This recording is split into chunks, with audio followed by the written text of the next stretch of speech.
PCOS, symptoms and treatment. So perhaps you are curious if you might have PCOS. Maybe you already know that you do, and you would like to know what the treatment options are. Let's talk about PCOS, symptoms and treatment.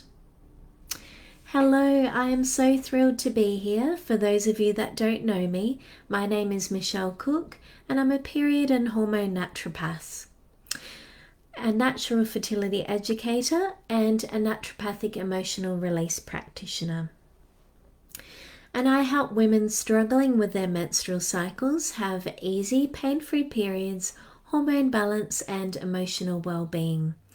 And I am the founder and director of Reproductive Wellness, which is a clinic located in Melbourne, and I see patients both online and face-to-face. So if you have any questions or comments as we go through the live today, please be sure to pop them in the comments box down below, and I would love to answer them for you. If you're enjoying the content, be sure to hit the likes and loves as well. So what is PCOS? So PCOS stands for Polycystic Ovarian Syndrome, and it's a syndrome which is a collection of symptoms essentially, and each individual has a different presentation of PCOS.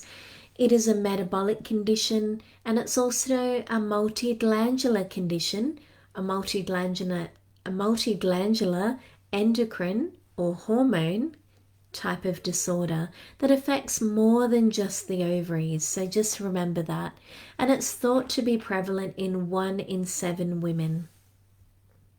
You don't have to have polycystic ovaries to have polycystic ovarian syndrome, but if you do have polycystic ovaries, the ovary will generally be enlarged because there's several immature follicles which are known as cysts. Because there's quite a lot of them there, the ovary will seem quite enlarged. So how is PCOS diagnosed? So it is diagnosed commonly using the Rotterdam criteria. So you need to present with 2 of 3 of the following criteria. So number 1 is oligo/anovulation. So that means irregular or infrequent lack of ovulation. Number 2 is hyperandrogenism, which means a high level of androgens or male type hormones. So you could have either symptoms or signs of this, or it could be on your blood test. You could have signs that you've got sort of higher male type hormones there as well. So with the clinical signs or symptoms of it, you would have things like hirsutism, which is unwanted male pattern excess hair growth. So that could be on the upper lip, the chin, the chest, the back, the face, the tummy, or there could be male pattern alopecia, which is hair loss essentially in the male type areas. Or it could be found on a pathology test, so biochemical signs of high elevated androgens. They could be high free testosterone or raised free androgen index. Sorry, I'm not doing very well, am I? This is the second time round, so yeah, just bear with me. Number 3 is polycystic ovaries found on a pelvic ultrasound. But remember that you don't have to have polycystic ovaries to have polycystic ovarian syndrome. And before this diagnosis is made, other conditions must be excluded, of course. So things like hyperprolactinemia, which is an elevated amount of prolactin. There could be thyroid dysfunction, Cushing syndrome. There can be androgen secreting tumors. There can be congenital adrenal hyperplasia, which is a genetic disorder impacting your adrenal glands. So what are the types of PCOS? So there are 4 phenotype classifications. So let's discuss them. There's phenotype A, which is the full-blown one. So you've got hyperandrogenism, which is high level of androgens or male type hormones. You've got ovulatory dysfunction, which is irregular or infrequent ovulation, and you've got polycystic ovaries. Then we've got phenotype B, which is a non-polycystic syndrome, okay?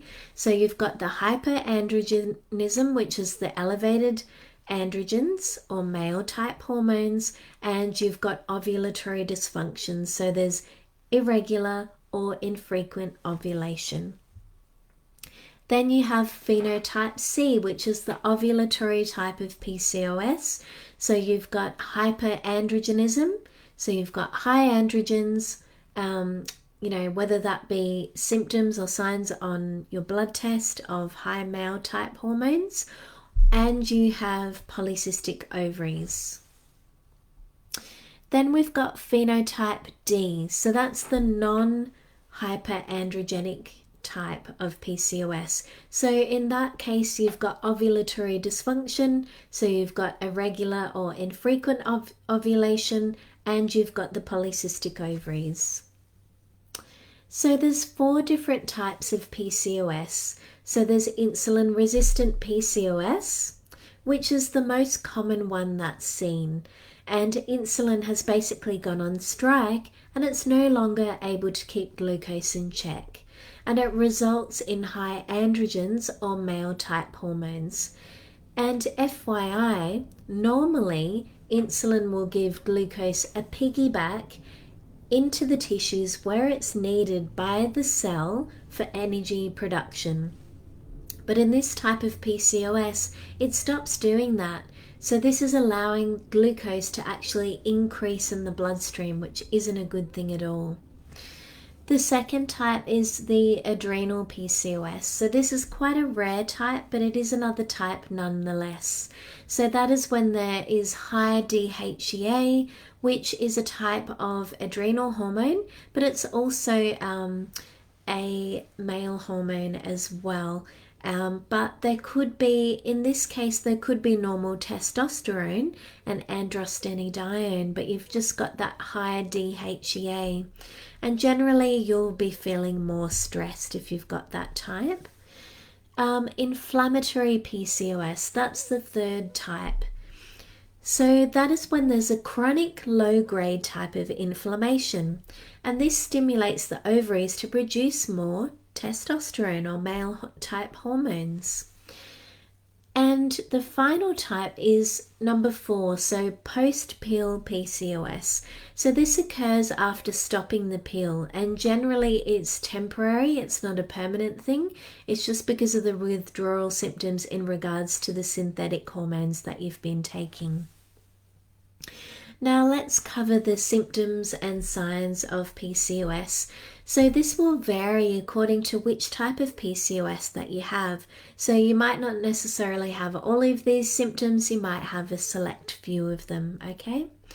So there can be excess body or facial hair, which is known as hirsutism. So as I mentioned earlier, that can occur on the upper lip, the chin, the neck, the chest, the tummy, etc. And it's generally dark and coarse, and it's in those male type pattern areas. There can also be male pattern balding or alopecia, so there can be hair loss. There can be irregular menstrual cycles, long menstrual cycles, irregular periods or periods that have stopped. There can be anovulatory cycles, so that means that ovulation hasn't taken place. There can be heavy periods, there can be infertility, there can be emotional issues such as depression and anxiety. There can be metabolic issues, so things like diabetes, for example. When you have PCOS, this can very much increase the risk of that. And there can be obesity as well, but not always. There are lean women that have PCOS as well. And there can be dyslipidemia, which means an imbalance of fats. So things like all the different types of cholesterol are a bit out of whack there. There can be acne due to the high testosterone levels. There can be oily skin. There can be enlarged ovaries with a large collection of several small cysts or immature follicles, but not always, because remember, you can have PCOS without having polycystic ovaries. There can be acanthosis nigricans, so that's when there's dark patches or discoloration in creases and body folds. So natural treatment for PCOS. So we need to remember that these are just suggestions to help ease some of the symptoms that you may be experiencing, but it's not a complete entire solution. And it is best to see a naturopath, particularly one that specializes in periods and hormones like myself, to be able to guide you and to have that individualized treatment approach and address any underlying causes and contributors that are occurring for you in your particular instance. So number one, I would avoid soft drinks. So things like soft drinks like Coke, Pepsi, lemonade, etc., because it will contribute to high blood sugar levels and high insulin and insulin resistance. And remember, that's already the case with PCOS, so you're just adding fuel to the fire. It can also lead to weight gain around the midsection, so around the tummy as well. So it's just making things a whole lot worse for you. And it contributes to hormone imbalance. So I would suggest switching to kombucha instead. That's sweetened with stevia, because that doesn't have an impact on your blood glucose levels. Now, do note that this includes sugar-free Coke, and so Coke Zero and Pepsi Max and all the soft drinks that say that they have no sugar, because these will contain artificial sweeteners instead, which pretty much have been shown in the research to cause a rise in blood sugar levels as well. So it's having the same impact as sugar anyway, because the body is mistaking it for glucose because of that sweet taste there. So it's having exactly the same impact, causing inflammation and causing hormonal imbalance as well. So number two, I would suggest drinking green tea or matcha. So having a green tea after meals will actually decrease the craving for sweet foods. So I would suggest doing that, because that's a very valuable tool, because if you're craving sweet things, you're going to be more inclined to eat them. So drinking green tea or matcha after having a meal can really help you in that regard. And it's also a very good thermogenic, so it can help for weight loss as well. Number three, so cutting down on saturated fats. So foods such as red meat should be minimized, because these foods will actually encourage the reabsorption of estrogen from the bowels back into the circulation into the body and lead to estrogen dominance or estrogen excess, and that's already the case for PCOS. So we're actually just adding fuel to the flame. So I would focus on not having red meat more than 1 to 2 times a week. That's more than enough. Also, having too much saturated fats can increase the risk of cardiovascular disease and metabolic syndrome, and these risks are already the case for PCOS as it is. So can a naturopath help with PCOS? And the answer is yes, absolutely. I would suggest seeing a naturopath regardless of whether you know that you have PCOS for sure, or maybe you think that you might have it but you're not sure. I would suggest seeing one that specializes in periods and hormones like myself, so that we can help support you and individualize the treatment based on what type of PCOS you have. So treatment wise, we would be using things like natural medicine, so herbal medicine, nutritional medicine, diet and lifestyle, based on pathology findings, symptoms, what type of PCOS you have, etc. And I also use a technique known as NER, so Naturopathic Emotional Release, and this works on any underlying emotions in regards to the PCOS that you have as well. Very, very important. So the treatment aims would really depend upon your presentation, what type of PCOS that you have, but generally it would be things such as reducing inflammation, hormone balance and support, so looking at your estrogen and progesterone ratio, your testosterone and other types of hormones as well. Making sure that you've got good liver function. That's very, very important, because your liver is involved in breaking down and clearing hormones from the body once they've done their job, so that they're not reabsorbed back into the body. Good bowel function, so making sure that you're doing a poo at least once a day and you're not constipated, because this allows estrogen to whoosh out of the body and there's a way out for it after it's done its job. Otherwise it's going to be reabsorbed back into circulation and lead to high estrogen levels, and you already have that with PCOS, so very, very important to make sure of that. The third treatment aim would be gut health, so addressing any gut imbalances with bacteria. So that's whether you have, enough good bacteria levels. Maybe your good bacteria is too high, and that's acting as a commensal bacteria, which means that it's gone a little bit wild and it's getting a little bit naughty and taking advantage of the situation. So that's not good either. And seeing whether you have bad bacteria as well that's causing havoc there. Because some bacteria can produce an endotoxin known as LPS, or lipopolysaccharides, and that's been shown to go on a journey from the gut into the bloodstream and then onto the pelvic region, so where your uterus and ovaries is, and it causes a lot of inflammation and disruption to hormone imbalance, etc., and it can affect conditions such as PCOS as well.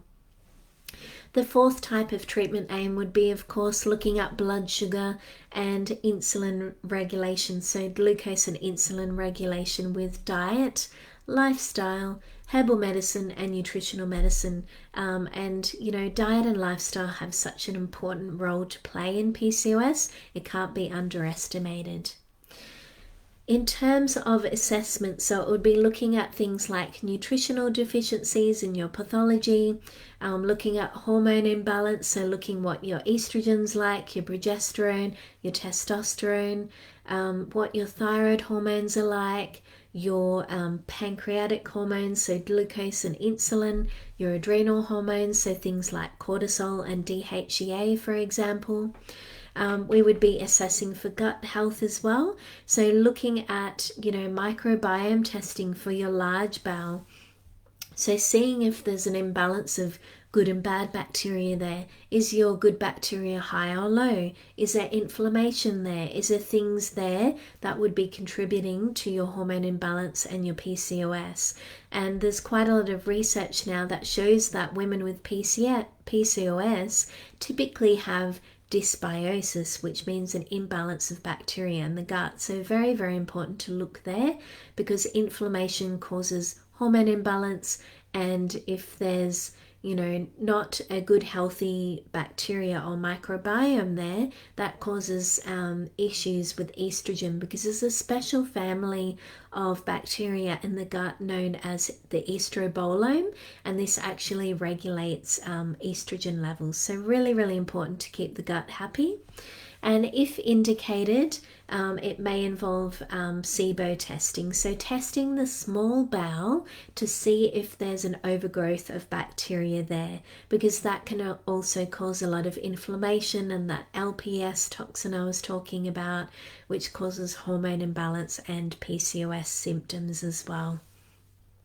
And also just general other pathology too. There's lots that we can see on your blood test results that show us sort of what's happening and what type of PCOS that you have going on there, what's driving it, what's the contributing factors.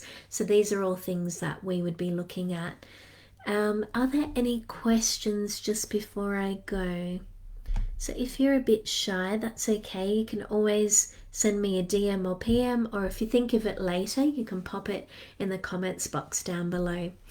So if you would like support with your PCOS, or maybe you think you might have PCOS, I would absolutely love to help you. So I would like you to reach out and actually book a free discovery call.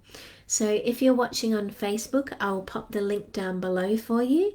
If you're watching on Instagram, I will have a link in my bio for that. If you're watching on YouTube, I'll pop the link down below for you as well. And basically, it's a free 15-minute chat where we can discover if we're a good fit for each other, what would be involved treatment-wise, and addressing any other questions that you might have as well. So yeah, go ahead and do that if you're keen. So remember that all my Instagram and Facebook lives are actually on my website as well. So I actually have the video at the top and all the written text underneath. So if you're more of a visual learner, that's all there for you. And if you head to reproductivewellness.com.au/blog, they'll all be there, so you can easily find it that way. So thank you very much for watching. I really do appreciate you, and you should know that I actually go live every Wednesday, 6:30 p.m. Australian Eastern Standard Time, talking about periods, hormones, menstrual cycles, and women's health. So I very much look forward to seeing you next week. And yeah, have a great evening. Thank you so much. Bye.